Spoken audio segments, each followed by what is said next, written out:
OBC आरक्षण आणि मराठा आरक्षण। तर माझं दोन्ही समाजाला आव्हान आहे की दोन्ही समाजांनी एकमेकाशी विवाद न करता आपला अधिकार आपण मागण्याचा आपल्याला पूर्णपणे अधिकार आहे।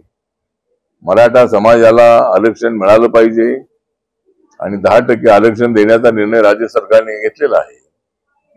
राज्याचं ते आरक्षण ऑलरेडी अनेक डिपार्टमेंट मध्ये भरती होत असताना ते इम्प्लिमेंट केलं जात आहे, परंतु ओबीसी मधून आरक्षण द्यावं या मताशी मी सहमत नाही। पण त्यांना ओबीसी म्हणून आरक्षण देण्याच्या संबंधामध्ये राज्य सरकारने विचार करावा।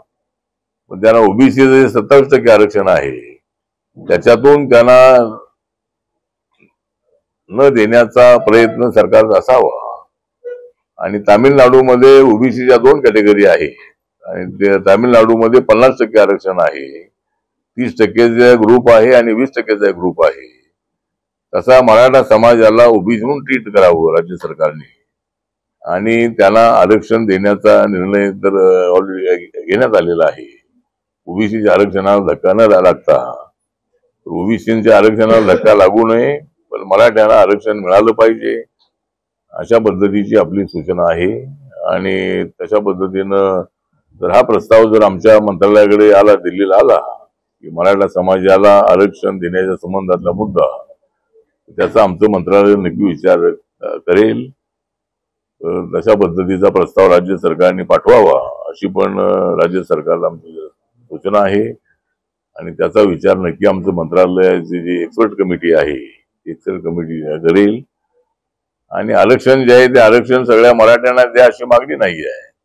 ज्यांचं उत्पादन 8 लाखाच्या आतमध्ये आहे अशाच कुटुंबांना त्याचा फायदा मिळणार आहे।